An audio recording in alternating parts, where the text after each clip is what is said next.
கிராம மிஷனரி இயக்கம் வழங்கும் கிராமிய நேரம் என்ற இந்த நிகழ்ச்சிக்கு உங்களை அன்புடன் வரவேற்கிறோம்.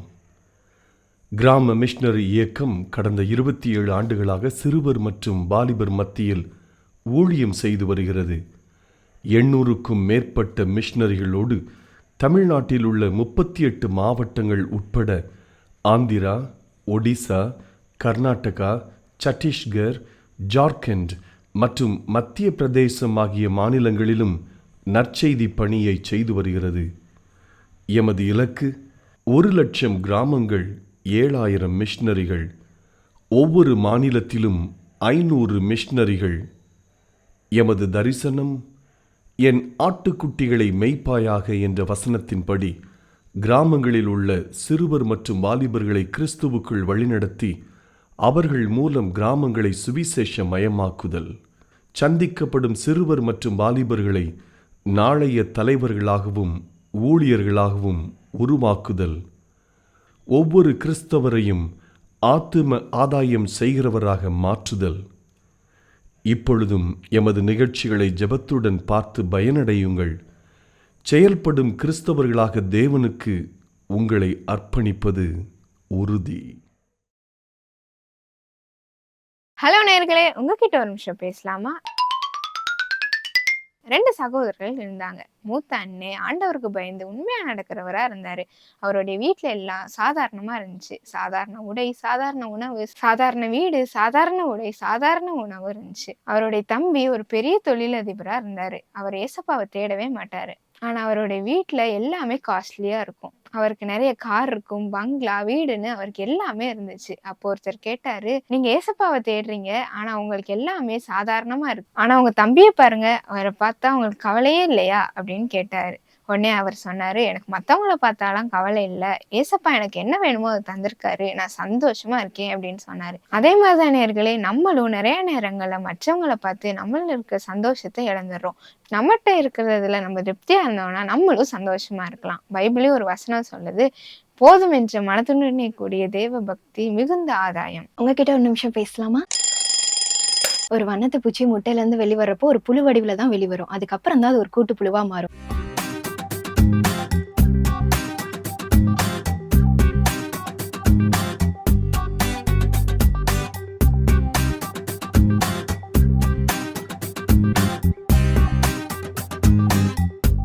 இந்த ஸ்டேஜ் எல்லாம் கடந்தாதான் அது ஒரு அழகான ஒரு கலர்ஃபுல்லான பட்டர்ஃப்ளையா மாற முடியும். இதுல எந்த பருவத்தையுமே அது வேணான்னு சொல்ல முடியாது. ஸோ அது டைம் வர வர அது காத்திருந்தாதான் அதுவால சிறகடிச்சு பறக்க முடியும். இன்னைக்கு உங்க வாழ்க்கையில சில காரியங்களுக்காக ரொம்ப நாள் காத்துட்டு இருக்கீங்களா? இனிமேல் அது நடக்க வாய்ப்பே இல்லை அப்படின்னு சொல்லி ஒரு மனம் தளர்ந்த சூழ்நிலைக்குள்ளாக நீங்க இருக்கிறீங்களா? அதை குறிச்சு சோர்ந்து போகாதீங்க. நம்மள அழைச்ச தேவன் உண்மையுள்ளவரா இருக்காரு. அவர் உங்களை கரம் பிடிச்சு வழி நடத்துவாரு. வேதத்துல கூட ஒரு வசனம் இருக்குங்க, பிரசங்கி 3:11 அவர் சகலத்தையும் அதன் காலத்துல நேர்த்தியாய் செய்திருக்கிறாருன்னு சொல்லியிருக்கு. விசுவாசி, உங்க காத்திருக்கிறதுக்கு ஏற்ற பலனை இசப்பா கொடுப்பாங்க. ஆவின் கனிகள் 9: அன்பு, சந்தோஷம், சமாதானம், நீடிய பொறுமை, தயவு, நற்குணம், விசுவாசம், சாந்தம், நிச்சய அடக்கம். இப்படிப்பட்டவைகளுக்கு விரோதமான பிரமாணங்கள் ஒன்றும் இல்லை. மாடர்ன் வேர்ல்டில் மாட்டிக்கொள்ளாதே, சாத்தான் உன்னை மயக்க தந்திரம் செய்வானே. மாடர்ன் வேர்ல்டில் மாட்டிக்கொள்ளாதே, சாத்தான் உன்னை மயக்க தந்திரம் செய்வானே.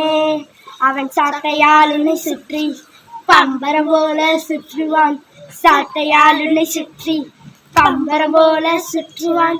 சிக்காதே சிக்காதே, தந்திர வலையில் சிக்காதே, இயேசுவை நம்பிடு, உன் வாழ்வை அவரிடம் தந்திடு.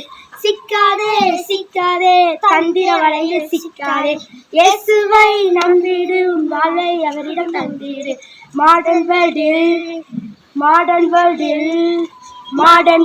மாட்டிக்கொள்ளாதே, சாத்தான் உன்னை மயக்க தந்திரம் செய்வானே. மாடர்ன் வேர்ல்டில் மாட்டிக்கொள்ளாதே, சாத்தான் உன்னை மயக்க தந்திரம் செய்வானே. ஆதியாகமம், யாத்திராகமம், லேவியாகமம், என்னாகமம், உபாகமம், யோசுவா, ஞானபதிகள், ரூத்து, 1 சாமுவேல், 2 சாமுவேல், ஒன்று ராஜாக்கள், 2 ராஜாக்கள், எஸ்தரா, நெகோமியா, எஸ்தர், யோபு, சங்கீதம், நீதிமொழிகள். இயேசுவின் செல்லங்கள். கர்த்தர் மேய்ப்பராக இருக்கிறார், நான் தாட்சி அடையேன். புல்லோடு அங்களில் மேய்த்து அந்த தண்ணீரிலே என்னை கொண்டு போய் விடுகிறார். தம்முடைய நாத்துமாவை தேற்றி தம்முடைய நிமித்தம் நீதியின் பாதைகளில் நடத்துகிறார். நான் மண்ணிலின் பள்ளத்தாக்கில் நடந்தாலும் பொல்லாப்புக்கு பயப்படேன். தேவரீர் என்னோட கூட இருக்கிறேன். உமது கோடும் உமது தடியும் என்னை தேற்றும். என் சத்துருவின் முன்பாக எனக்கு ஒரு பந்தி ஆயத்தப்படுத்தி என் தலையை நான் அபிஷேகம் பண்ணுகிறேன். என் பாத்திரம் நிரம்பி ஒழுகிறது. என் ஜீவனுள்ள நாட்கள் எல்லாம் நன்மையும் கருவையும் என்னை தொடரும். நான் கர்த்தருடைய வீட்டிலே நீடித்த நாட்களால் நிலைத்திருப்பேன். டீச்சர் வேலை பார்க்குறவங்க, பேங்க்கில் வேலை பார்க்குறவங்க அவங்க போய் பைபிள் வாசிக்கிட்டு இருப்பாங்களா? போய் பகலில் பேங்க்கில் கொஞ்சம் நேரம் கேஷியர் போய் நான் பைபிள் வாசிக்கலை இன்றைக்குன்னு போய் வாசிக்கிட்டு இருப்பாங்களா? ஆனால் ஊழியக்காரன் செய்கிறான். அதாவது உனக்கு கோல் இல்லை, தரிசனம் இல்லைன்னா உனக்கு பெட்டு அழைக்கும். உன்னை தரிசனம் இல்லாட்டா என்னச்சு படுக்கை ஒன்றை அழைக்கும். வா வா மகனே, வா மகன் வந்துடும். தரிசனம் இல்லாத இடத்தில் ஜனங்கள் சீர்கட்டு போனார்கள். நீ செய்கிற பணியை நீ செய்து தான் ஆகும். கண்ணானது கண்ணு செய்கிற வேலையை செய்யும், காதானது காது செய்கிற வேலையை செய்யும்.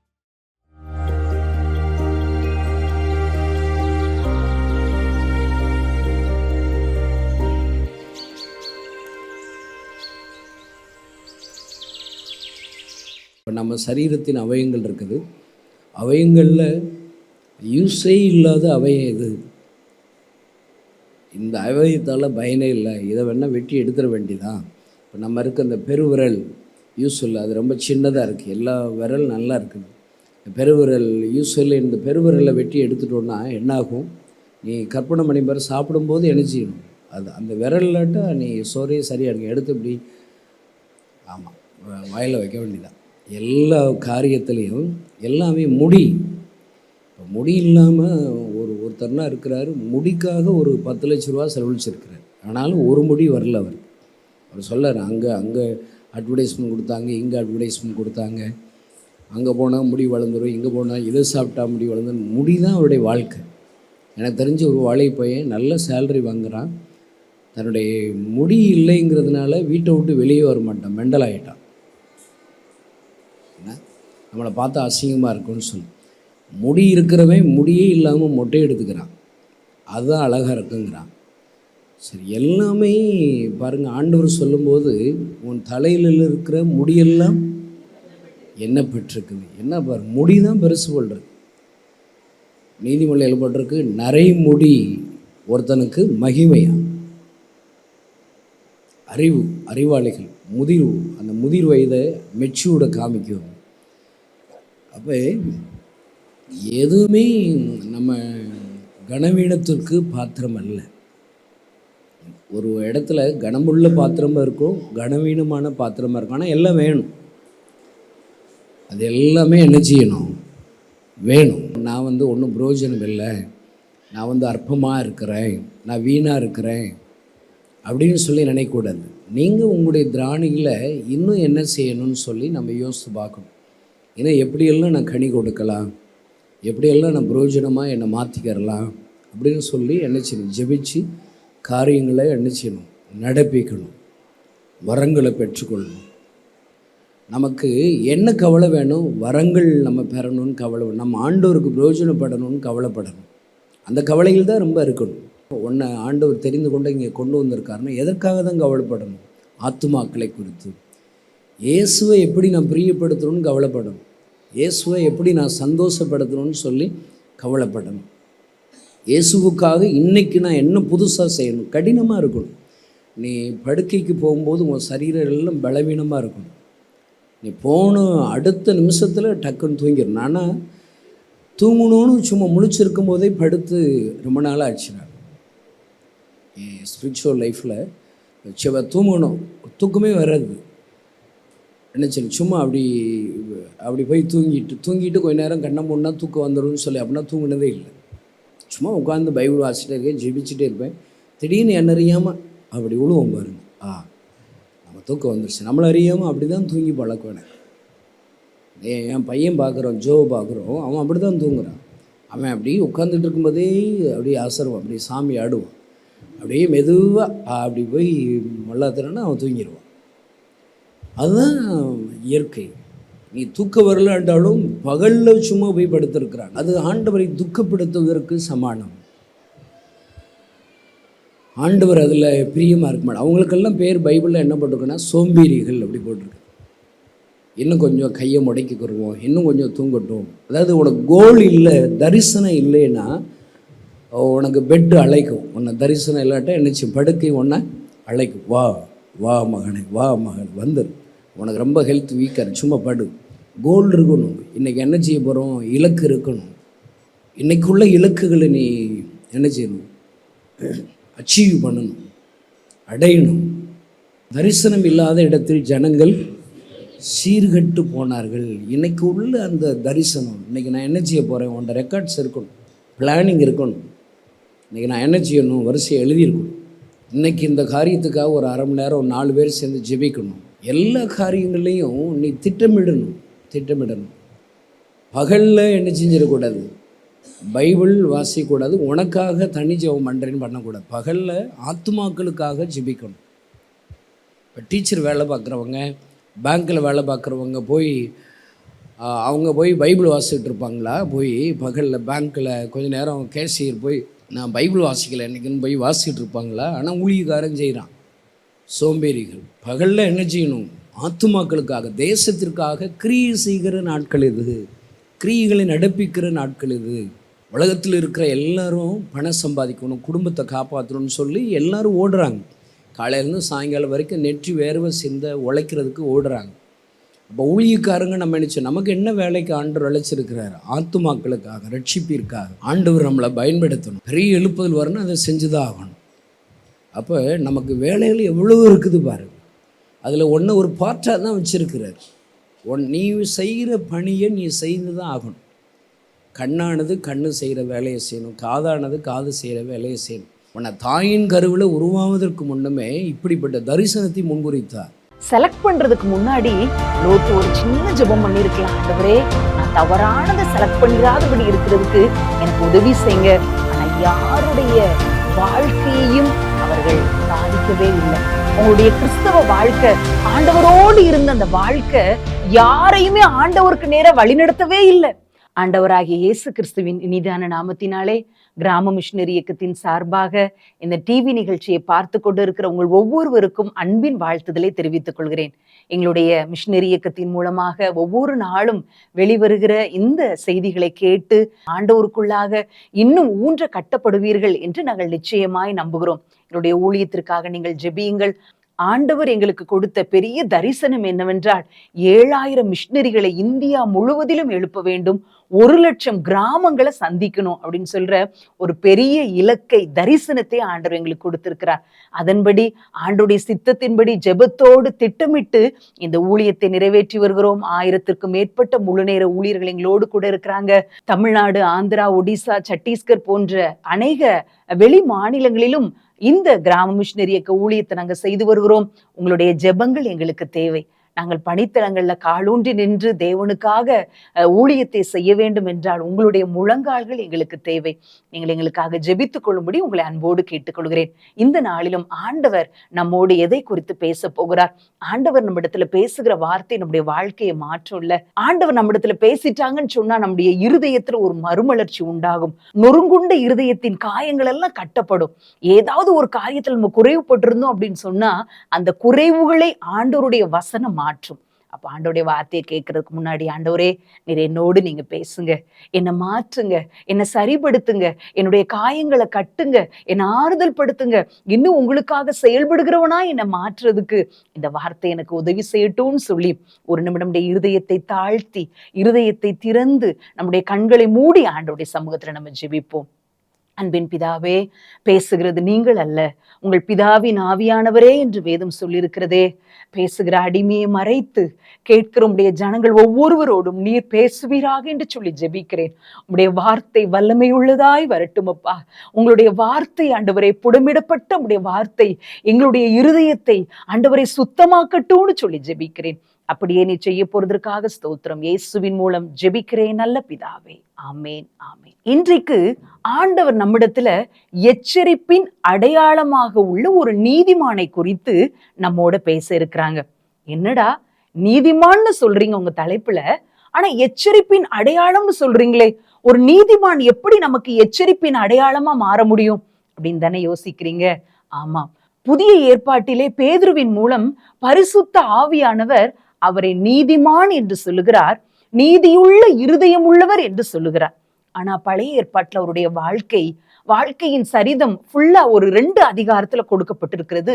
அந்த 2 அதிகாரத்தை நம்ம வாசித்தோம்னு சொன்னா, ஐயோ இந்த காரியத்துல நம்மளை சரிபடுத்தி கொள்ள வேண்டும் அப்படின்னு சொல்லி இவருடைய வாழ்க்கையிலிருந்து நம்ம கற்றுக்கொள்ளக்கூடிய காரியங்கள், வாழ்க்கையிலிருந்து நம்ம எச்சரிப்பு உண்டாகும்படி இருக்கிற காரியங்கள் இருக்குது. யார் அந்த நீதிமான்? பரிசுத்த ஆவியானவர் பேதுருவின் மூலம் நீதிமான்னு சொல்லியிருக்கிற அந்த பழைய ஏற்பாட்டின் தேவ மனிதர் யாரு? 2 அதிகாரத்துல அவரை குறிச்சு எழுதப்பட்டிருக்குதா? அவர் ஒரு எச்சரிப்பின் அடையாளமாக இன்றைக்கு சபைக்கு இருக்கிறாரா? ஆண்டவருடைய இரத்தத்தால கழுவப்பட்ட நீதிமான்களாகிய உங்களுக்கும் எனக்கும் அவர் எச்சரிப்பின் அடையாளமாக இருக்கிறாரா? யார் அவர் அப்படின்னு சொல்லி பார்த்தா, அவர்தான் தேவனுடைய மனிதனாகிய லோத்து. லோத்து யாருன்னு நமக்கு தெரியும். நான் ஒரு சின்ன முகவுரையை கொடுத்துறேன். ஆண்டவருடைய இருதயத்திற்கு ஏற்றவர் தான் ஆபிரகாம். ஆபிரகாமுடைய உடன் பிறந்த தம்பி மகன் தான் இந்த லோத்து. ஆபிரகாமோட கூட கூடாரங்கள்ல குடியிருக்கிறாங்க, ஃபேமிலியா இருக்கிறாங்க, அவங்களோட மந்தையோடு இருக்கிறாங்க, அவங்க மந்தை மேய்ப்பர்களும் கூடவே இருக்கிறாங்க. அப்போ ஆண்டவர் ஆபிரகாம்கிட்ட சொல்றாங்க, நான் உனக்கு காண்பிக்கிற தேசத்துக்கு போ அப்படின்னு சொல்றப்போ லோத்தும் ஆபிரகாமோடு சேர்ந்து போறாங்க. லோத்துக்குள்ள எல்லாம் ஆபிரகாம் குடும்பத்தோட சேர்ந்து போறாங்க. போகிற இடத்துல ஆபிரகாமை தேவன் அபரிதமாய் ஆசீர்வதிக்கிறாங்க. அதனால 2 பேருடைய மந்தைகள், அவங்களுக்கு கொடுத்திருக்கிற செல்வங்கள், இதெல்லாம் வைக்கிறதுக்கே இடம் இல்ல, பூமியே தாங்க கூடாத அளவுக்கு ஆண்டவருடைய ஆசீர்வாதம் இருக்குது. அப்ப லோத்துவினுடைய மந்தை மேய்ப்பர்களுக்கும் ஆபிரகாமுடைய மந்தை மேய்ப்பர்களுக்கும் இடையில வாக்குவாதம் உண்டாயிருது. இத ஆபிரகாம் கேள்விப்படுறாங்க. கேள்விப்பட்டு லோத்தை அழைச்சி விடுறாங்க. லோத்துட்ட சொல்றாங்க, எப்பா நம்ம 2 பேரும் சகோதரர்கள், நம்ம 2 பேருக்குள்ள ஏன் வாக்குவாதம், ஏன் பிரச்சனை? அதனால ஒண்ணு செய், நீ வலதுபுறத்துக்கு போனா நான் இடதுபுறத்துக்கு போறேன், நீ இடதுபுறத்துக்கு போனா நான் வலதுபுறத்துக்கு போறேன், நம்ம 2 பேருக்குள்ள சமாதானம் இருக்கும்படி நம்ம போயிடலாம் அப்படின்னு சொல்லி ஆபிரகாம் சொல்றாங்க. யோசித்து பாருங்களேன், ஆபிரகாம் தான் வயதுல மூத்தவர், அனுபவத்திலேயே அவர் தான் மூத்தவர். ஆனாலும் லோத்துட்ட சூஸ் பண்ற ஒரு காரியத்தை கொடுக்கறாங்க. பாருங்களேன், எவ்வளவு ஒரு ஜென்டிலா இருக்கிறாங்கல்ல ஆபிரகாம். இன்றைக்கு ஆண்டவருடைய பிள்ளைகளாகிய நம்மளுடைய வயது மூப்பு அல்லது நம்முடைய எக்ஸ்பீரியன்ஸ் எனக்கு தான் இருக்குது, நான் சொல்றதுதான் சரி, நான் தான் உனக்கு ஆர்டர் கொடுப்பேன் அப்படிங்கிற ஒரு கிறிஸ்தவ நிலையிலேயே நம்ம இராதபடிக்கு கிறிஸ்து இயேசுவின் சுபாவத்தை நம்ம அணிந்தவர்களாக, நம்மளை விட எக்ஸ்பீரியன்ஸ்ல குறைஞ்சவங்க கிட்ட கூட நம்ம சின்ன சின்ன ஆலோசனைகள், அவங்க சொல்ற காரியங்கள் அது நன்மையா இருக்கும் போது அதை நம்ம ஏற்றுக்கொள்ளலாம். ஆபிரகாமுடைய ஹார்ட் எப்படி இருக்கு பாத்தீங்களா? லோத்து, நான் இங்கதான் இருக்க போறேன், நீ எங்கேயாவது போப்பா அப்படிலாம் சொல்லவே இல்லை. எவ்வளவு ஒரு ஹம்பிள் ஹார்ட் உள்ள ஒரு மேன் ஆஃப் காட் ஆபிரகாம் இருக்காங்கல்ல. உடனே லோத்து என்ன செய்யறாங்க, உடனே கண்ணை ஏறெடுத்து பாக்குறாங்க. எந்த இடம் ரொம்ப செழிப்புள்ள இடமா இருக்குதுன்னு பார்க்கும்போது யோர்தானுக்கு பக்கத்துல இருக்கிற ஒரு சமபூமி முழுவதும் நீர்வளம் பொருந்தி இருக்கிற காண்கிறார். இங்க இருக்கிற புல்லு செடி கொடி எல்லாம் பச்சை பசேல் இருக்கு, நம்ம வேற மந்தைய தான் கூட்டிட்டு போறோம், நம்முடைய மெயின் ஆதாரமே, நம்முடைய மெயின் தொழிலே மந்தைய பெருக்கிறது தான், அப்போ இந்த பசுமையான இடத்தை நம்ம செலக்ட் பண்ணிக்கலாம் அப்படின்னு சொல்லிட்டு லோத்து தன் கண்களை ஏறெடுத்து பார்த்து அவருடைய பார்வைக்கு அவர் விருப்பப்படி இருக்கிற ஒரு இடத்தை செலக்ட் பண்றாங்க. இதை எங்க வாசிக்கலாம்? ஆதியாகமம் 13வது அதிகாரத்துல 10வது வசனத்துல இந்த வசனம் போடப்பட்டிருக்குது. யோசித்து பாருங்களேன், லோத்துவை செலக்ட் பண்ற ஒரு இடத்துல இருக்கிறாரு. செலக்ட் பண்றதுக்கு முன்னாடி லோத்து ஒரு சின்ன ஜெபம் பண்ணிருக்கலாம், ஆண்டவரே நான் தவறானதை செலக்ட் பண்ணிராதபடி இருக்கிறதுக்கு எனக்கு உதவி செய்யுங்க அப்படின்னு சொல்லி ஒரு சின்ன ஜெபம் செஞ்சிருக்கலாம். ஆனா அவர் கண்ணுக்கு பார்த்தத, கண்ணு விரும்பியனதை உடனே செலக்ட் பண்ணி ஆபிரகாமை விட்டு பிரிந்து செல்றதை பார்க்கலாம். ஆனா யோர்தானுக்கு பக்கத்துலதான் எந்த பட்டணம் இருக்குது? சோதோம் குமரா பட்டணம் இருக்குது. அவங்களுடைய பாவம் ஆண்டவருடைய சன்னதியில எட்டிருக்கு. அவ்வளோ மகா கொடிய பாவிகளா இருந்தார்கள்னு பைபிள் சொல்லுது. இது லோத்துக்கு தெரியாம இருந்திருக்குமா? நிச்சயம் தெரிந்திருக்கும். நம்ம போக போற இடத்து பக்கத்துலதான் சோதோம் குமரா இருக்குது. எல்லாம் அவருக்கு தெரிஞ்சிருக்கிறதுக்கு கட்டாயம் வாய்ப்பு இருக்குது. ஆனா அவர் அதெல்லாம் யோசிக்கல. தன் கண் விரும்பினதை தான் தெரிந்து கொண்டார். அப்போதைக்கு வேண்டியதை தான் அவர் பார்த்தாரே ஒழிய நித்தியத்திற்குரிய தூர பார்வை அவருக்கு இல்லவே இல்லை. மந்தை நல்லா பெருகிறோம் அப்படின்னு சொல்லி ஆதாயத்தை தான் பார்த்தாரே ஒழிய ஆத்துமாவை அவர் என்ன செய்யல. இங்க போனா என் மனைவியினுடைய ஆத்துமா, என் பிள்ளைகளுடைய ஆத்துமா அதெல்லாம் ரட்சிக்கப்பட்டுருமா, அதெல்லாம் தேவனுக்கு பிரியமா இருக்குமா, அதெல்லாம் பார்க்கவே இல்லை. ஆதாயத்தை தான் பார்த்தாரு. ஆத்துமாவை குறிச்ச கவலை ஒண்ணுமே இல்லை. அன்னைக்கு இருக்கிற காரியத்தை தான் யோசித்தாரே ஒழிய ஒரு விசுவாசத்தோட தூர பார்வை, இங்க போனா என்னுடைய ஃபியூச்சர், என் ஃபேமிலி எப்படி இருக்கும் அப்படிங்கிற தூர பார்வை இல்லாம போயிருச்சு. அந்த இடத்தை செலக்ட் பண்றார். முதல்ல வெளியில கூடாரம் போடுறாங்க, சோதோமுக்குள்ளேயே எடுத்து கூடாரம் போட்டு போயிடுறாங்க அப்படிங்கிறத நம்ம வேதத்துல நம்ம வாசித்து இருக்கிறோம். பாருங்களேன், இது ஒரு எச்சரிப்பின் அடையாளமாக ஆண்டவர் இந்த முதல் காரியத்தை, இந்த வார்த்தையை கேட்டுக்கொண்டிருக்கிற உங்களோடு ஆண்டவர் பேசுகிறார். என்ன காரியம்னா, எப்போ எல்லாம் ஒரு காரியத்தை தெரிந்தெடுக்கணும் அப்படின்னு சொல்லி ஒரு காலகட்டம் வருதோ, ஒரு சூழ்நிலை வருதோ, அப்போ முதலாவது நம்முடைய கண் விரும்பினத, நம்முடைய இருதயத்துக்கு பிரியமா இருக்கிறத, இது சூப்பரா இருக்குதே அப்படின்னு நினைக்கிறத உடனே செலக்ட் பண்ணி விடாதபடிக்கு, ஆண்டவரே நான் செலக்ட் பண்ற காரியம் உமக்கு பிரியமா, நான் தவறானது எதையுமே நான் செலக்ட் பண்ணிடக்கூடாதுப்பா அப்படின்னு ஒரு சின்ன ஜெபத்தை எப்பொழுதும் நாம் ஏறெடுக்க கடமைப்பட்டிருக்கிறோம். ஒருவேளை நியூ அகாடமிக் இயர் தொடங்க போது, ஒருவேளை பிள்ளைகளுடைய படிப்பு அல்லது அவர்களுடைய எதிர்காலம் அல்லது அவர்களுடைய காரியத்துல வேலையோ ஏதோ ஒரு காரியத்துக்கு வரும்போது, இந்த காலேஜ்ல என் பிள்ளை படிச்சாதான் கௌரவமா இருக்கும், அவனுக்கு பிடிக்குதோ பிடிக்கலையோ இந்த படிப்பை அவங்க தெரிந்தெடுத்தாதான் என்னுடைய குடும்பத்துக்கு கௌரவம் அப்படின்னு சொல்லி நிறைய நேரத்துல யோசித்து நம்முடைய கண் விரும்பியதை, நம்முடைய இருதயத்துக்கு ஆசைப்படுறத, சுற்றி இருக்கிற ஜனங்களை எல்லாம் வச்சு இது பெஸ்டா இருக்கும் அப்படின்னு நினைச்சு ஒரு காரியத்தை செலக்ட் பண்ணிடாதீங்க. பிள்ளைகளுடைய ஃபியூச்சர், பிள்ளைகளுடைய படிப்பு, வேலை, மேல் படிப்பு இதெல்லாம் வரும்போது ஆண்டவர்கிட்ட ஜெபம்னுங்க. ஆண்டவரே நீங்க எனக்கு கொடுத்திருக்கிற பிள்ளை சுவாமி மண்ணு போல இருக்குதுப்பா, களிமண்ணா இருக்குது ஆண்டவரே, அந்த பிள்ளைய குயவனாகி உங்களுடைய கரத்துல தருகிறேன். என் பிள்ளைய நீங்க எப்படி வணையணும்னு நினைக்கிறீங்களோ, அந்த பிள்ளைக்கு நீங்க எப்படி பயன்படுத்தணும்னு நினைக்கிறீங்களோ, எந்த இடத்துல வச்சா அது உமக்கு பிரியமான பிள்ளையா வளரும்னு நினைக்கிறீங்களோ அந்த இடத்துல வைக்கிறதற்கு அந்த இடத்தை நீர் எனக்கு காட்டுங்கப்பா. பிள்ளை என்ன படிக்கணும் எல்லாவற்றையும் நான் உம்மிடத்துல கேட்கிறேன்னு சொல்லி அந்த சூஸ் பண்ண வேண்டிய அந்த நேரத்துல ஆண்டவருடைய சமூகத்துல உங்களுடைய காரியத்தை கொண்டு வாங்க. ஆண்டவர் நிச்சயமாய் ஆசீர்வதிக்க வல்லமை உள்ளவராய் இருக்கிறார். ஒரு தாயார் இப்படி ஒரு சாட்சியை சொன்னாங்க. அவங்க 2 பேரும் teachers, husband and wife teachers. அவங்களுடைய பையன் +2 முடிச்சுட்டு நல்ல மதிப்பெண்களை பெற்று இருந்தான். அப்போ கூட இருக்கிறவங்க எல்லாம் நல்ல இன்ஜினியரிங் அது இதுன்னு சொல்லி நல்ல நல்ல படிப்புல சேர்க்கும் போது அவங்க ஆண்டவர்கிட்ட ஜெபம் பண்ணாங்க. ஆண்டவரே என் பிள்ளை என்ன பாடத்தை எடுத்து படிக்கணும், மேல் படிப்புல எதை சூஸ் பண்ணும்ப்பா, எந்த காலேஜ் எடுக்கணும், நீங்க தானே எங்களுக்கு சொல்லணும், நான் உனக்கு போதித்து நீ நடக்க வேண்டிய வழியை உனக்கு காட்டுவேன்னு சொல்லியிருக்கிறீங்களே, நாங்க செலக்ட் பண்ண வேண்டிய பாதைய எங்களுக்கு சமாதானத்தோடு செலக்ட் பண்ணும்படி எங்களுக்கு நீங்க உதவி செய்யுங்கப்பான்னு சொல்லி ஜெபிச்சப்போ ஆண்டவர் ஒருடைய தெளிவான உணர்த்துதலை பெற்றாங்களா. என்னன்னு சொன்னா, BA எக்கனாமிக்ஸ் எடுத்து படிக்க வைக்கணும் அப்படிங்கிற ஒரு உணர்வு, ஒரு உணர்த்துதல் ஆண்டவரிடத்துல இருந்து பெற்றுக்கொண்டாங்க. உடனே அந்த கோர்ஸ் எடுத்து படிக்க வச்சாங்க. சுற்றி இருந்தவங்க கூட வேலை பார்த்தவங்களா, என்ன நீங்க கை நிறைய சம்பாதிக்கிறீங்க, உங்க பிள்ளைய போய் இப்படி ஒரு கோர்ஸ்ல செலக்ட் பண்ணிட்டீங்க, இப்படி ஒரு காலேஜ்ல சேர்த்துட்டீங்க, இப்படி இந்த இதை போய் படிக்க வச்சிருக்கீங்க, என்ன வேலை கிடைக்கும், அதுக்கு ஃபியூச்சர் இருக்கா அப்படியெல்லாம் கேட்டாங்களாம். ஆனா அவங்க ஆண்டவருடைய சமூகத்துல பொறுமையோடு இருந்தாங்க. ஆண்டவரே நீங்க சொன்னது, நீங்க எங்க உள்ளத்துல தெளிவான காரியத்தை வச்சிங்கப்பா, அதன்படி என் பிள்ளைய செலக்ட் பண்ணி அந்த இடத்துல படிக்கிறேன், உங்க சித்த நிறைவேறட்டும் அப்படின்னு சொன்னாங்களாம். இன்னைக்கு அண்ணே அந்த எக்கனாமிக்ஸ் படிச்ச அண்ணன் எங்க இருக்கிறாங்க அப்படின்னு சொன்னா, சுவிட்சர்லாந்துல ஸ்விஸ் பேங்க்ல ஒரு பெரிய பொறுப்புல இருக்கிறாங்க. எங்களுடைய ஊழியத்தின் பாதையில எங்களுடைய கேம்பஸ்க்கு வந்திருக்கும் போது உங்களுடைய பெற்றோர் இந்த காரியத்தை சொன்னாங்க.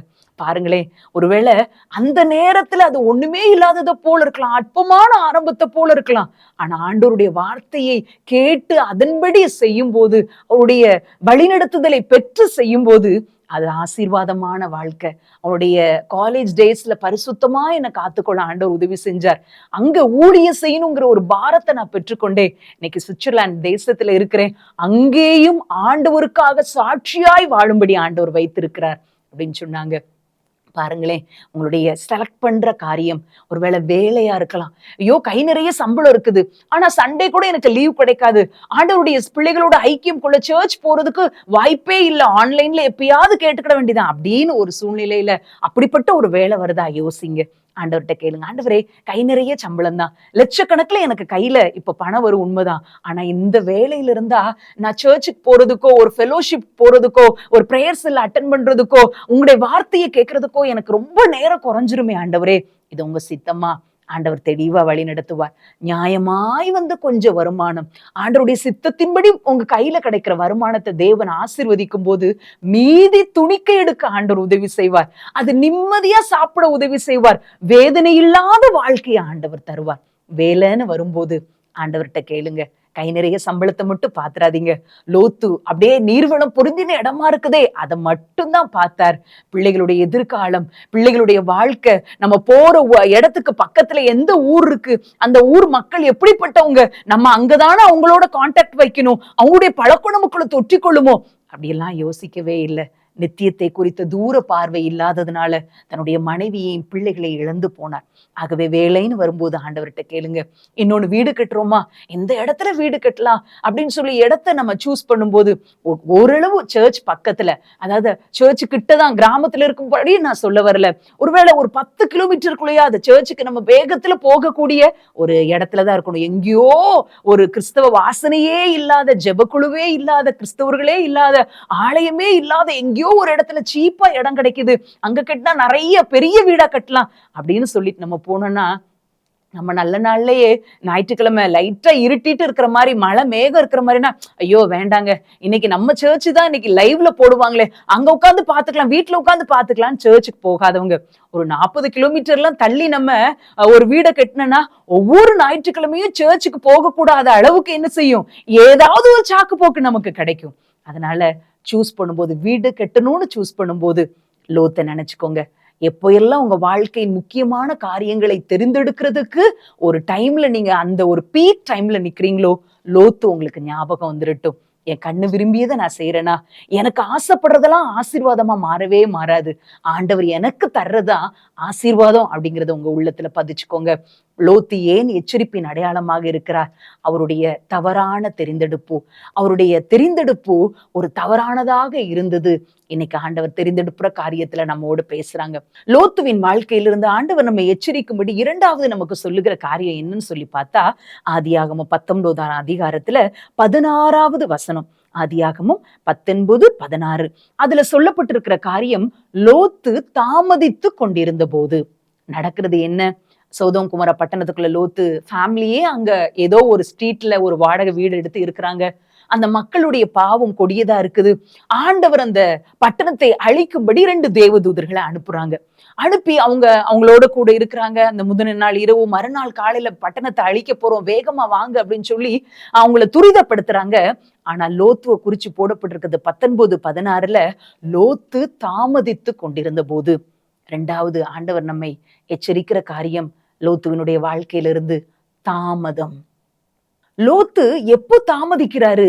அந்த அழிய போகிற அன்றைக்கு காலையில தாமதித்து கொண்டிருக்கிறார். லோத்து எங்கிருந்து தாமதிச்சார்?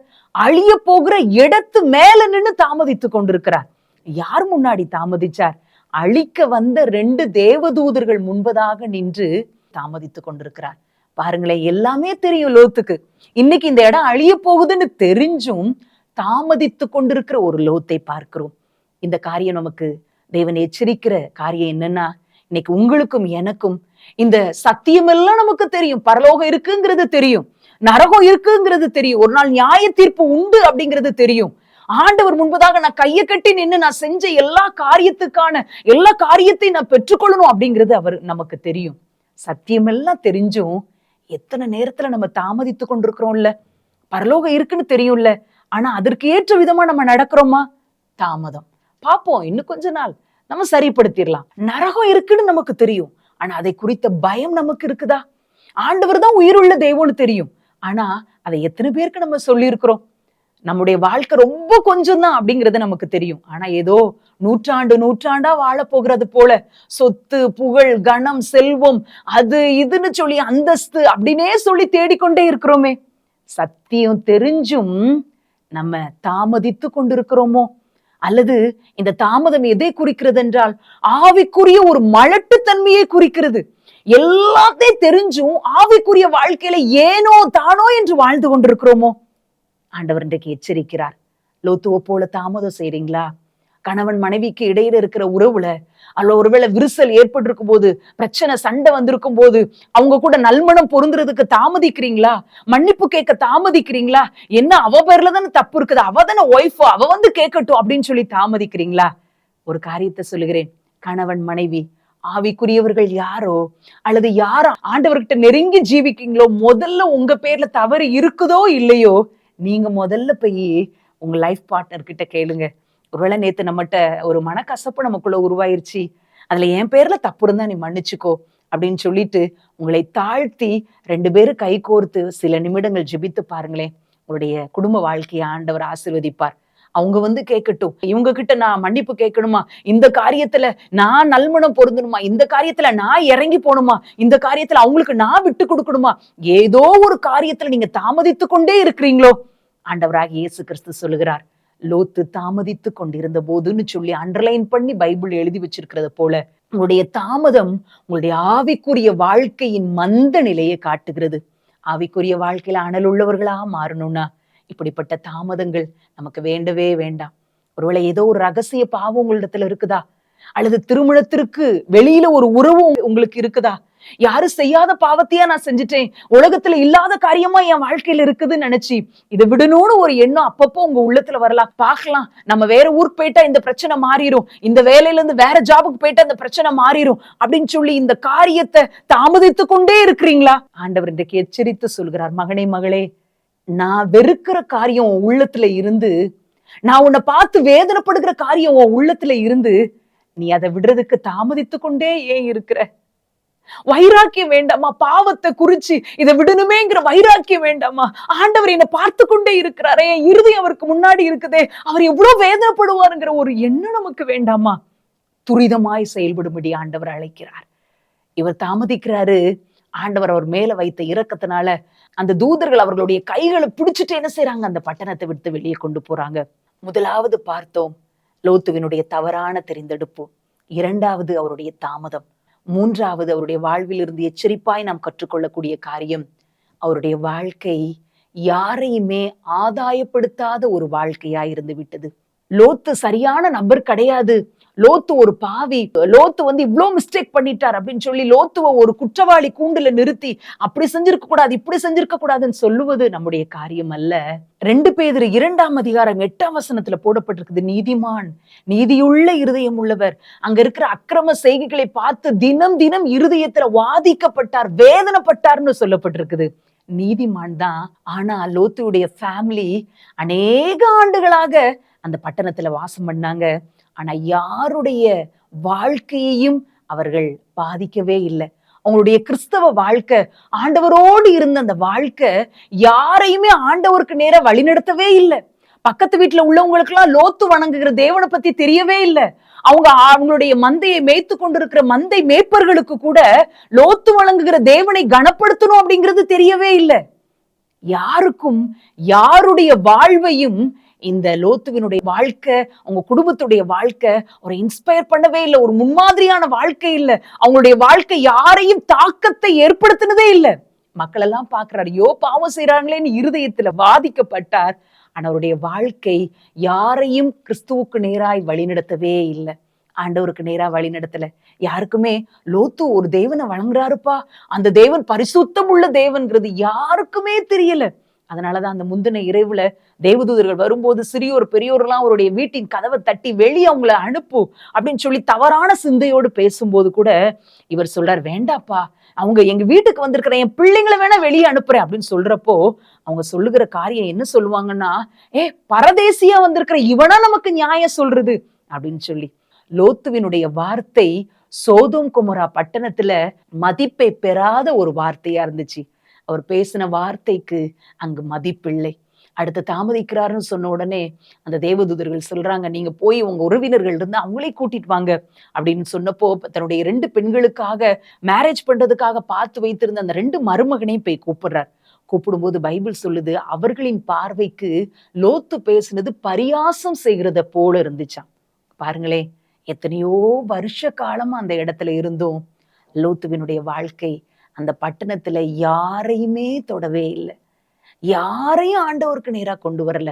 யாரையுமே ஆதாயப்படுத்தாத ஒரு வாழ்க்கை வாழ்ந்து விட்டாரோ அப்படின்னு சொல்லி நம்ம அதை எச்சரிப்பாய் எடுத்துக்கொள்ள வேண்டும். இன்றைக்கு மூன்றாவதாக ஆண்டவர் சொல்லுகிற காரியம், நீங்க வசிக்கிற இடத்துல, வேலை பார்க்குற இடத்துல, படிக்கிற இடத்துல, ஒருவேளை நீங்க வேலை நிமித்தம் இருக்கிற ஒரு வேற நாட்டுக்கு நீங்க போயிருக்கலாம். எங்க இருக்கிறீங்களோ யாரையாவது உங்க வாழ்க்கை இம்பாக்ட் பண்ணிருக்குதா?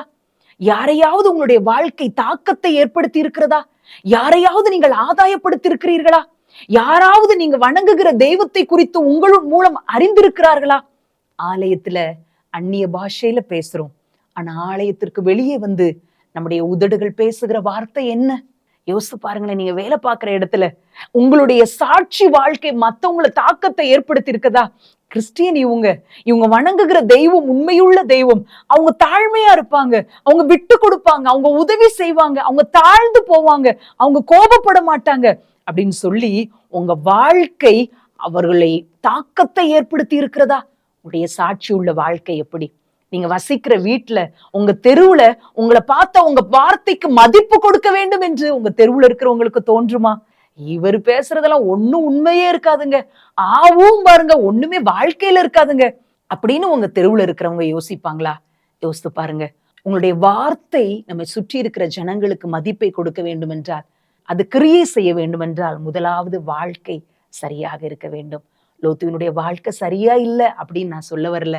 ஆனா லோத்து மற்றவர்களை ஆதாயப்படுத்தாத ஒரு வாழ்க்கை வாழ்ந்து விட்டார். ஏன் அவருடைய குடும்பத்தில் உள்ளவர்கள் கூட தேவ பயத்தோடு வாழலையோ அப்படின்னு சொல்லி நம்ம பயப்பட வேண்டியது இருக்கு. ஏனென்றால் வெளியே போயாச்சு, ஆனாலும் உலகத்தின் மீது ஆசை வைத்து பின்னிட்டு பார்த்தவருடைய மனைவி உப்பு தூணாகி விட்டார். 2 பிள்ளைகளும் தகப்பனோடு ஒரு தவறான உறவை கொண்டு அம்மோன் மோவாப் என்கிற 2 அருவருக்கத்தக்க சந்ததி உருவாகிற்று.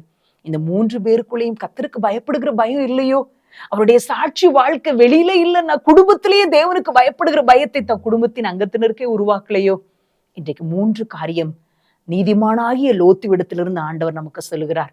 மகளே, மகனே, உன்னுடைய தெரிந்தெடுப்பு, உன் கண்ணுக்கு பிரியமா இருக்கிறத ஆசைப்படுறதெல்லாம் நீ விரும்பிராதப்பா. ஒரு வார்த்தை, தவறுதலான செலக்ட் பண்ணிடக்கூடாது ஜீசஸ் அப்படின்னு என்கிட்ட ஜெபிப்பா அப்படின்னு சொல்றார். தாமதம் பண்ணாத. எந்த காரியத்திலையும் மனம் திரும்ப அல்லது மன்னிப்பு கேட்க ஏதோ ஒரு காரியத்துல நான் முதல்ல இறங்கி தாமதம் இல்லாமல் தேவனுடைய இருதயத்தை நான் பிரியப்படுத்திடணும். ஆவிக்குரிய மந்த நிலைமை இருக்குதா? அது தாமதத்தை குறிக்கிறது. ஆண்டவரிடத்துல ஆவிக்குரிய வாழ்க்கையில இன்னும் முன்னேற ஆண்டவர்கிட்ட கேளுங்க. 3வது முக்கியமான காரியம், என்னுடைய வாழ்க்கை மற்றவர்களுக்கு தாக்கத்தை உண்டாக்கி இருக்கிறதா? என் வாழ்க்கை மற்றவர்களை ஆத்தும ஆதாயம் செஞ்சிருக்குதா? முதல்ல என் குடும்பத்துல உள்ளவங்களை நான் சரிப்படுத்தி இருக்கிறேனா? நீங்க நீதிமானா இருக்கலாம், வேதத்தை வாசிக்கலாம், ஜெபிக்கலாம், ஆனா உங்களுடைய நீதி உங்கள் குடும்பத்தில் இருக்கிறவர்களுக்கு கர்த்தருக்கு பயப்படுகிற பயத்தை கொண்டு வந்திருக்கிறதா? அப்படிப்பட்ட ஒரு வாழ்க்கை அவங்களையும் நீங்க உங்களுக்கு ஏத்தாப்புல நீதிமானாய் வளர்க்கறதுக்கு என்ன முயற்சி எடுத்திருக்கிறீங்க? நான் பைபிள் வாசிப்பேங்க, நான் பைபிள் வாசிச்சுட்டே இருப்பேன், என் மனைவி அங்க வேலை செஞ்சுட்டே இருப்பா, அவதான் அவ வேலை அப்படின்னு நினைக்கிறீங்களா? இல்லவே இல்லைங்க. அவர்களையும் நித்திய ஜீவனுக்கு நேராய் கொண்டு வருகிறதுல உங்களுடைய பங்கு மிகவும் அவசியம். கண்களை மூடி ஜெபிப்போமா? அன்பின் பிதாவே, நீர் இன்றைக்கு எங்களோடு ஒரு நீதிமானாகிய லோத்துவிடத்திலிருந்து எங்களுக்கு கற்றுக் கொடுத்த காரியத்திற்காக ஸ்தோத்திரம். இந்த வார்த்தையை கேட்கிற நாங்கள் இதுல ஏதாவது ஒரு காரியத்துல தவறி இருப்போம் என்றால், பாவத்தை அறிக்கையிடுகிறதிலே, பாவத்தை விட்டு விடுகிறதிலே தாமதித்து கொண்டே இருப்போம் என்றால், கர்த்தர் நாள்ல என்னோடு எங்களோடு பேசின காரியங்களுக்காக நன்றி. கேட்கிற நாங்கள் தாமதிக்காமல் இந்த வார்த்தைகளுக்கு கீழ்ப்படிய உதவி செய்யுங்க. உமக்கு பிரியமாய் வாழ உதவி செய்யுங்க.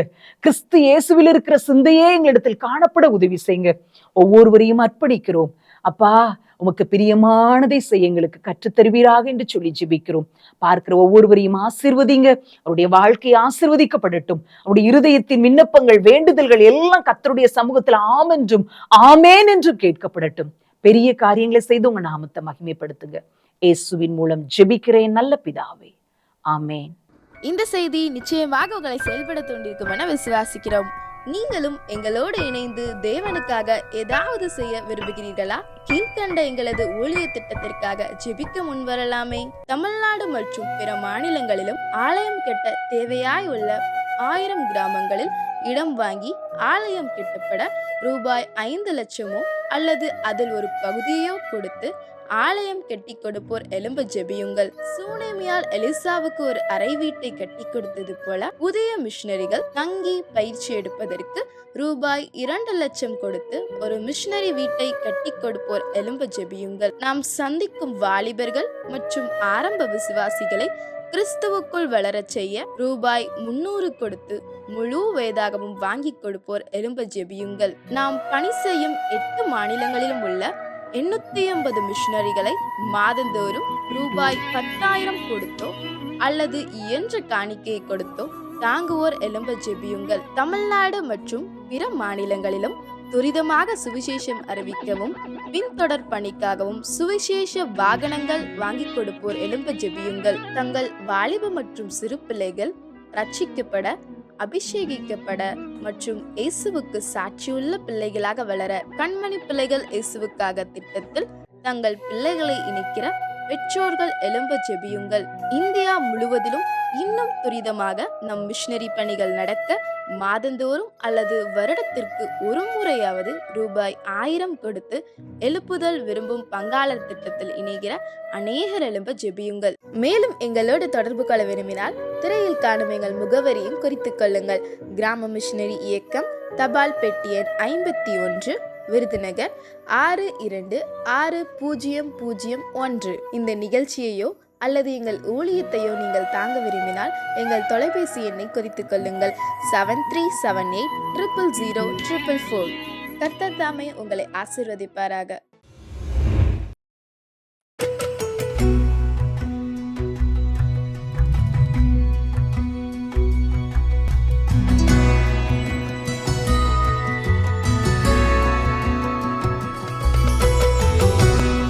இயேசுவுக்கே மகிமை உண்டாவதாக. நான் இயேசுவை அறியாத குடும்பத்தில் பிறந்தேன். என் சிறு வயதில் வியாதி நிமித்தம் ரொம்ப கஷ்டப்பட்டேன். அப்போது எங்கள் வீட்டில் ரொம்ப கஷ்டப்பட்டாங்க.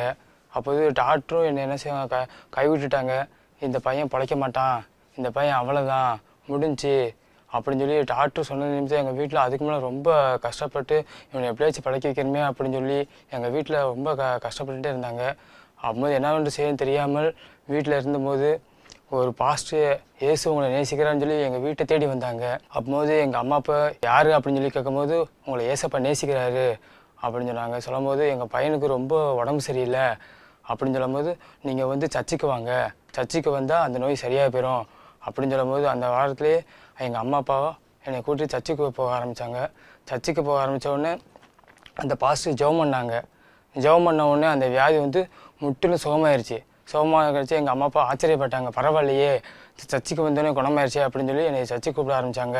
அடுத்து அந்த அற்புதம் அதிசயம் எல்லாத்தையும் நான் மறந்துட்டு 8th ரொம்ப நான் வந்து பாவத்தில் அடிமையாக இருந்தேன். 9th போக ஆரம்பித்தேன். 9th போக ஆரம்பித்தோன்னே எனக்கு படிப்பே வர ஆரம்பித்தா ரொம்ப கஷ்டப்பட்டேன். என்ன படிப்பே வரலையே அப்படின்னு சொல்லி ரொம்ப கஷ்டப்பட்டேன். ஆனால் எங்கள் வீட்டில் போடா அப்படிம்பாங்க. நான் ஸ்கூலுக்கு போக மாட்டேன் அப்படின்னேன். ஆனால் ஸ்கூலில் போனால் படிப்பு சுத்தமாக வரவே இல்லை. 9th 2 வருஷமாக படித்தேன். ஆனால் 2 வருஷமாகவும் சுத்தமாக படிப்பே வரல. என்ன பண்ணுறேன்னு தெரியல. அடுத்து 3ஆவது வருஷம் போனேன். 3ஆவது வருஷம் போகும்போது நான் இப்போ ஸ்கூலுக்கே போக மாட்டேன்னு சொன்னேன். சொல்லும் போது எங்கள் வீட்டில் எங்கள் அம்மா நீ போடா ஸ்கூலுக்கு போடா அப்படின்னாங்க. எனக்கு படிப்பு வரல, நான் ஸ்கூலுக்கு போகல அப்படின்னேன். 3ஆவது வருஷமும் அப்போ தான் போன உடனே வீட்டில் சொன்ன நிமிஷம் நம்ம ஸ்கூலுக்கு போக ஆரம்பித்தேன். 3ஆவது வருஷம் போக ஆரம்பித்த உடனே நான் என்ன செஞ்சேன்னா வீட்டில் இருந்து பைபிள் இருந்துச்சு. வீட்டில் எங்கள் அம்மா சர்ச்சுக்கு போவாங்க, பைபிள் இருந்துச்சு. பைபிள் இருந்த உடனே சரி இந்த பைபிள் என்ன தான் இருக்குது அப்படின்னு சொல்லி பார்ப்போன்னு சொல்லிட்டு அந்த பைபிள் எடுக்க ஆரம்பித்தேன். பைபிள் எடுக்க ஆரம்பித்த உடனே படித்தேன். டெய்லியும் ஒரு 5 அதிகாரம் இந்த மாதிரி படிக்க ஆரம்பித்த நிமிஷம் அப்படியே சர்ச்சுக்கு போக ஆரம்பித்தேன். எங்கள் அம்மா சொன்னாங்க நீ சர்ச்சுக்கு போடா, நீ நல்லா படிப்படா போடா அப்படின்னாங்க. நீ ஜெபம் பண்ணுறா நல்லா படிப்ப, நீ சர்ச்சுக்கு போய்கிட்டே இரு, நீ நல்லா படிப்ப பாரு அப்படின்னாங்க.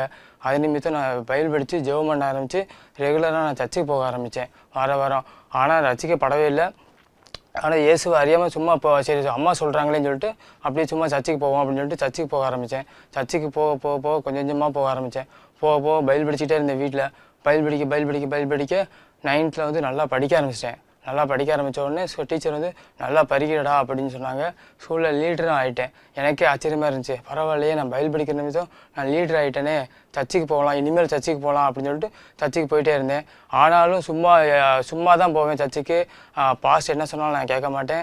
சும்மா போய்ட்டு சீக்கிரம் ஓடி வந்துடுவேன். சர்ச்சிலே இருக்க மாட்டேன் நான். அந்த வாழ்க்கை தான் நான் வாழ்ந்துக்கிட்டு இருந்தேன். 9th அந்த 9th வந்து நல்லா படித்து பாஸ் ஆகிட்டேன்.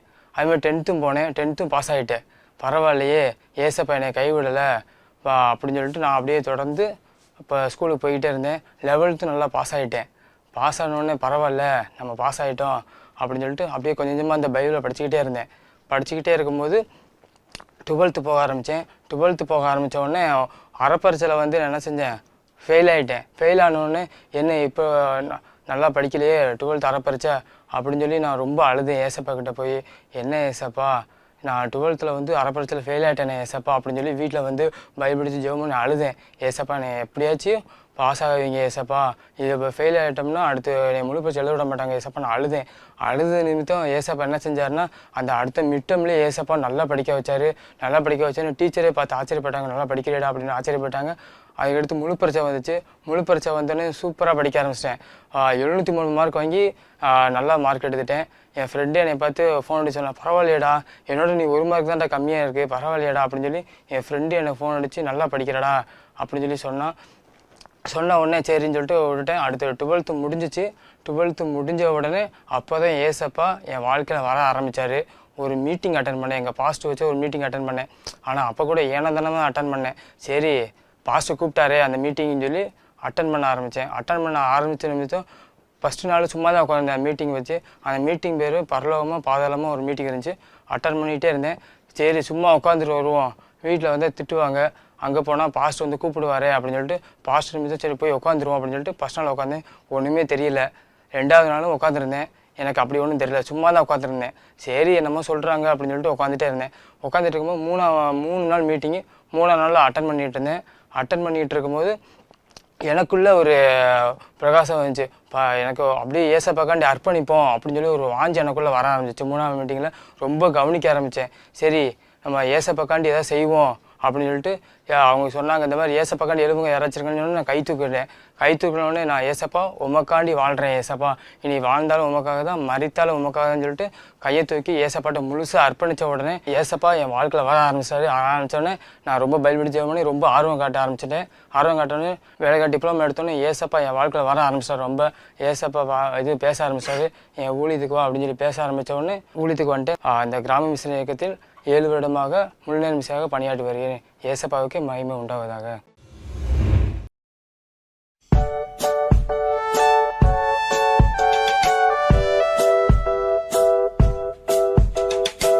இன்னைக்கு ஒரு சாங் கற்றுக்கலாமா? சின்ன குருவினான் சிட்டு குருவினான் செல்ல குருவினான் பறந்து பாடுவேன் பரமன் புகழையே. சின்ன குருவினான் சிட்டு குருவினான் செல்ல குருவினான் பறந்து பாடுவேன் பரமன் புகழையே. இயேசு என்னை அன்பாக நேசித்ததால் மறக்க மாட்டேன் அவர் செய்த நன்மைகளை. இயேசு என்னை அன்பாக நேசித்ததால் மறக்க மாட்டேன் அவர் செய்த நன்மைகளை. பறந்திடுவேன் பறந்திடுவேன் லக்கை நோக்கி பறந்திடுவேன் பாடிடுவேன் பாடிடுவேன் இயேசுவையே பாடிடுவேன். பறந்திடுவேன் பறந்திடுவேன் லக்கை நோக்கி பறந்திடுவேன் பாடிடுவேன் பாடிடுவேன் இயேசுவையே பாடிடுவேன். சின்ன குருவினான் சிட்டு குருவினான் செல்ல குருவினான் பறந்து பாடுவேன் பரமன் புகழையே. சின்ன குருவினான் சிட்டு குருவினான் செல்ல குருவினான் பறந்து பாடுவேன் பரமன் புகழையே. ஹாய் குட்டீஸ், சாங் எப்படி இருந்துச்சு? ரொம்ப நல்லா இருந்துச்சா? இப்போ நம்ம ஒரு ஆக்ஷன் கற்றுக்கலாமா? சின்ன குருவினான் சிட்டு குருவினான் செல்ல குருவினான் பறந்து பாடுவேன் பரமன் புகழையே. சின்ன குருவினான் சிட்டு குருவினான் செல்லக்குருவி நான் பறந்து பாடுவேன் பரமன் புகழையே. இயேசு என்னை அன்பாக நேசித்ததால் மறக்க மாட்டேன் அவர் செய்த நன்மைகளை. இயேசு என்னை அன்பாக நேசித்ததால் மறக்க மாட்டேன் அவர் செய்த நன்மைகளை. பறந்திடுவேன் பறந்திடுவேன் லக்கை நோக்கி பறந்திடுவேன் பாடிடுவேன் பாடிடுவேன் இயேசுவையே பாடிடுவேன். பறந்திடுவேன் பறந்திடுவேன் லக்கை நோக்கி பறந்திடுவேன் பாடிடுவேன் பாடிடுவேன் இயேசுவையே பாடிடுவேன். சின்ன குருவி நான் சிட்டுக்குருவி நான் செல்லக்குருவி நான் பறந்து பாடுவேன் பரமன் புகழையே. சின்ன குருவி நான் சிட்டுக்குருவி நான் செல்லக்குருவி நான் பறந்து பாடுவேன் பரமன் புகழையே. நம்மளை பார்க்குற அநேகர் பேசலாம், உனக்கு ஒரு தாளந்து இல்லை, உனக்கு எந்த திறமையும் இல்லை, உன்கிட்ட விரும்பப்படத்தக்க அழகு இல்லை, உன்னிடத்துல எந்த ஞானமும் இல்லை. உங்களை பெற்றவங்க பேசலாம், உங்களை ஊழியத்துக்குன்னு அனுப்பினவங்க பேசலாம்.